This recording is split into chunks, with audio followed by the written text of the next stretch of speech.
नमस्कार दोस्तों, कैसे हैं आप सब। केवी गुरुजी चैनल में आपका स्वागत है। इस लेक्चर में हम लोग देखेंगे भारत का प्रधानमंत्री और ये हमारा चैप्टर 19 है लक्ष्मीकांत का। इससे पहले के 18 चैप्टर प्लेलिस्ट में ऐड कर दिए गए हैं। आप बारी बारी से उनको देखिए और नोट्स बनाइए और आने वाले एग्ज़ाम्स में अच्छे नंबर पाके नौकरी पाइए, यही हमारी गुरुदक्षिणा होगी। तो चलिए लेक्चर स्टार्ट करते हैं। संसदीय व्यवस्था। देखिए, संविधान द्वारा प्रदत्त जो संसदीय व्यवस्था है उसमें सरकार का नाम मात्र का कार्यकारी प्रमुख होता है राष्ट्रपति। तो नाम मात्र का कार्यकारी प्रमुख कौन होता है? राष्ट्रपति। जबकि वास्तविक कार्यकारी प्रमुख कौन होता है? वो होता है प्रधानमंत्री। तो इस तरीके से राज्य का प्रमुख तो हो गया राष्ट्रपति, जबकि सरकार का प्रमुख होता है प्रधानमंत्री। तो ये याद रखिएगा कि राष्ट्रपति और प्रधानमंत्री में प्रधानमंत्री को सरकार का प्रमुख कहा जाता है, जबकि राष्ट्रपति को राज्य का प्रमुख कहा जाता है। देखते हैं प्रधानमंत्री की नियुक्ति। तो आर्टिकल 75 के तहत राष्ट्रपति प्रधानमंत्री की नियुक्ति करता है। 75 के तहत राष्ट्रपति प्रधानमंत्री की नियुक्ति करता है। 1980 में दिल्ली हाई कोर्ट ने एक निर्णय दिया था। इसमें कहा था कि कोई व्यक्ति प्रधानमंत्री नियुक्त होने से पहले लोकसभा में अपना बहुमत सिद्ध करे, ऐसी आवश्यकता नहीं है। एक बार वो प्रधानमंत्री नियुक्त हो जाता है, उसके बाद में वो बहुमत सिद्ध करेगा, ऐसा दिल्ली हाई कोर्ट ने कहा। फिर 1997 में उच्चतम न्यायालय ने एक निर्णय दिया। उसमें उसने कहा कि कोई भी व्यक्ति बिना किसी सदन का सदस्य रहे प्रधानमंत्री पद धारण कर सकता है 6 माह के लिए। तो अगर कोई व्यक्ति है, मान लीजिए ए, वो ना तो लोकसभा का सदस्य है ना ही राज्यसभा का सदस्य है, फिर भी वो प्रधानमंत्री के रूप में नियुक्त हो सकता है, लेकिन केवल 6 माह के लिए। 6 माह के बाद में उसे लोकसभा या राज्यसभा की सदस्यता ग्रहण करनी पड़ेगी ही पड़ेगी, अर्थात उसके लिए राज्यसभा या लोकसभा की सदस्यता ग्रहण करना अनिवार्य होता है 6 माह के बाद में। तो प्रधानमंत्री जो है वो संसद के दोनों सदनों में से हो सकता है, लोकसभा से भी हो सकता है और राज्यसभा से भी हो सकता है, अर्थात वो किसी एक का सदस्य हो सकता है। अगर वो सदस्य नहीं भी है तब भी वो प्रधानमंत्री नियुक्त हो सकता है, लेकिन केवल 6 माह के लिए। आगे चलते हैं, शपथ, पदावधि और वेतन के बारे में देखते हैं। तो प्रधानमंत्री शपथ किसके समक्ष लेता है? राष्ट्रपति के समक्ष लेता है। आपने नरेंद्र मोदी जी की शपथ स्पीच सुनी होगी, तो उसमें आपने देखा होगा कि उन्होंने राष्ट्रपति के समक्ष अपनी शपथ ली थी। पदावधि राष्ट्रपति के प्रसाद पर्यंत होती है। तो प्रधानमंत्री राष्ट्रपति के प्रसाद पर्यंत पद धारण करता है। वेतन और भत्ते संसद द्वारा निर्धारित किए जाते हैं प्रधानमंत्री के।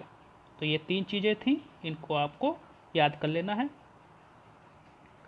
अब देखते हैं प्रधानमंत्री के कार्य व शक्तियाँ। तो शक्तियों को एवं कार्यों को हम 3 भागों में विभाजित कर लेते हैं। एक तो मंत्रिपरिषद के संबंध में, दूसरा राष्ट्रपति के संबंध में और तीसरा संसद के संबंध में। तो 3 भागों में डिवाइड करके हम लोग प्रधानमंत्री के कार्य व शक्तियाँ देखेंगे। सबसे पहले मंत्रिपरिषद के संबंध में। तो प्रधानमंत्री मंत्रियों की नियुक्ति के लिए राष्ट्रपति से सिफारिश करता है, राष्ट्रपति को सलाह देता है कि इस व्यक्ति को मंत्री बना दिया जाए। तो मंत्रियों की नियुक्ति किसकी सलाह पर होती है? प्रधानमंत्री की सलाह पर होती है। लेकिन नियुक्त कौन करता है मंत्रियों को? वो राष्ट्रपति करता है। तो पहली ये शक्ति हो गई मंत्रिपरिषद के संबंध में। विभिन्न मंत्रालयों का आवंटन भी मंत्रियों को प्रधानमंत्री ही करता है। तो मंत्रालय का आवंटन भी प्रधानमंत्री करता है। मंत्री को त्यागपत्र देने या राष्ट्रपति को उसे बर्खास्त करने की सलाह भी देता है प्रधानमंत्री। तो प्रधानमंत्री किसी मंत्री से कह सकता है कि अपना त्यागपत्र दीजिए, या तो राष्ट्रपति से कह सकता है कि फलाना मंत्री को बर्खास्त कर दीजिए। उसके बाद में प्रधानमंत्री मंत्रिपरिषद की बैठक की अध्यक्षता करता है। तो मंत्रिपरिषद की बैठक की अध्यक्षता कौन करता है? प्रधानमंत्री करता है। अगर प्रधानमंत्री त्यागपत्र दे देता है तो मंत्रिमंडल भी बर्खास्त हो जाती है। तो प्रधानमंत्री के पास में यह शक्ति है कि वो त्यागपत्र देकर मंत्रिमंडल को बर्खास्त कर सके। अब देखते हैं प्रधानमंत्री की शक्तियां या कार्य राष्ट्रपति के संबंध में। तो पहली कार्यों की सूची में आएगा प्रशासन और विधान संबंधी विषयों पर राष्ट्रपति को सूचना देना। तो प्रशासन से रिलेटेड विषयों पर और विधि संबंधी विषयों पर, कानून से संबंधित विषयों पर राष्ट्रपति को सूचना देता है प्रधानमंत्री। दूसरा कार्य आता है कि ऐसी कोई जानकारी अगर राष्ट्रपति मांगता है, उसमें तो पहले स्वतः अपने आप देगा राष्ट्रपति को सूचना, लेकिन अगर ऐसी किसी परिस्थिति में, ऐसी स्थितियों में अगर राष्ट्रपति जानकारी मांगता है तब राष्ट्रपति को जानकारी दे। साथ ही साथ विभिन्न पदाधिकारियों की नियुक्ति के संदर्भ में भी राष्ट्रपति को परामर्श देता है। जैसे भारत का महान्यायवादी, तो महान्यायवादी की नियुक्ति के संदर्भ में, संघ लोक सेवा आयोग के अध्यक्ष और सदस्यों के संदर्भ में, चुनाव आयुक्तों के संदर्भ में, वित्त आयोग के अध्यक्ष व सदस्यों के संदर्भ में परामर्श भी देता है राष्ट्रपति को।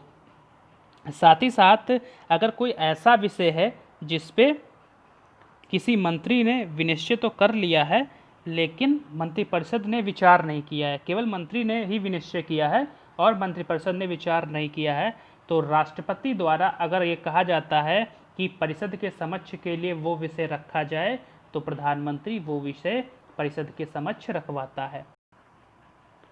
अब देखते हैं संसद के संबंध में प्रधानमंत्री के कार्य। तो संसद का सत्र आहूत करने व सत्रावसान करने के संबंध में राष्ट्रपति को सलाह कौन देता है? प्रधानमंत्री ही देता है। देखिए, संसद का सत्र आहूत कौन करता है और उसका सत्रावसान कौन करता है? राष्ट्रपति करता है, लेकिन सलाह कौन देता है? प्रधानमंत्री देता है। राष्ट्रपति को लोकसभा विघटित करने की सिफारिश भी प्रधानमंत्री ही करता है। और तीसरा कार्य संसद के संबंध में प्रधानमंत्री का है कि वह सभा पटल पर सरकार की नीतियों की घोषणा भी करता है। तो सरकार की नीतियों की घोषणा कौन करता है? प्रधानमंत्री करता है। आगे चलते हैं, अन्य शक्तियां व कार्य। प्रधानमंत्री की अन्य क्या शक्तियां हैं और क्या कार्य हैं उनको भी देखते हैं। तो पहला कार्य है कि वो नीति आयोग तथा राष्ट्रीय विकास परिषद, राष्ट्रीय एकता परिषद, अंतर्राज्यीय परिषद व राष्ट्रीय जल संसाधन परिषद की अध्यक्षता करता है। तो इन सभी की अध्यक्षता कौन करता है? प्रधानमंत्री करता है। नीति आयोग की अध्यक्षता कौन करता है? प्रधानमंत्री करता है। राष्ट्रीय विकास परिषद की अध्यक्षता कौन करता है? प्रधानमंत्री करता है। राष्ट्रीय एकता परिषद की अध्यक्षता कौन करता है? प्रधानमंत्री करता है। अंतर्राज्यीय परिषद की अध्यक्षता कौन करता है? प्रधानमंत्री करता है। क्षेत्रीय परिषदों की अध्यक्षता कौन करता है? आप कमेंट में बताइएगा। राष्ट्रीय जल संसाधन परिषद की अध्यक्षता भी प्रधानमंत्री ही करता है। राष्ट्र की विदेश नीति को मूर्त रूप देने में कौन महत्वपूर्ण भूमिका निभाता है? वो प्रधानमंत्री ही निभाता है। तो राष्ट्र की विदेश नीति को मूर्त रूप देने में महत्वपूर्ण भूमिका प्रधानमंत्री निभाता है। आपातकाल के दौरान राजनीतिक स्तर पर आपदा प्रबंधन का कार्य कौन करता है? आपदा प्रबंधन का प्रमुख कौन होता है? वो प्रधानमंत्री ही होता है।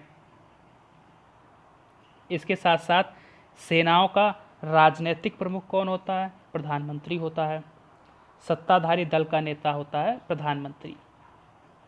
इसके साथ साथ ही केंद्र सरकार का मुख्य प्रवक्ता भी प्रधानमंत्री ही होता है।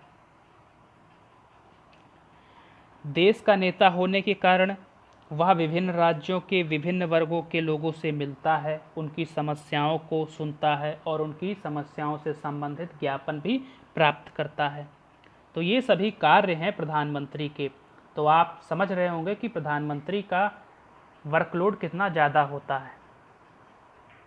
इस लेक्चर में इतना ही है। प्रधानमंत्री वाला चैप्टर हमने पीटी और मेंस दोनों ही पॉइंट ऑफ व्यू से देख लिया है। मेंस में इसमें कोई क्वेश्चन विशेष बनता नहीं है, लेकिन पीटी में बहुत क्वेश्चंस बन सकते हैं, तो वो हमने देख लिया है। इस लेक्चर में इतना ही है। धन्यवाद। पढ़ेगा इंडिया तभी तो आगे बढ़ेगा इंडिया।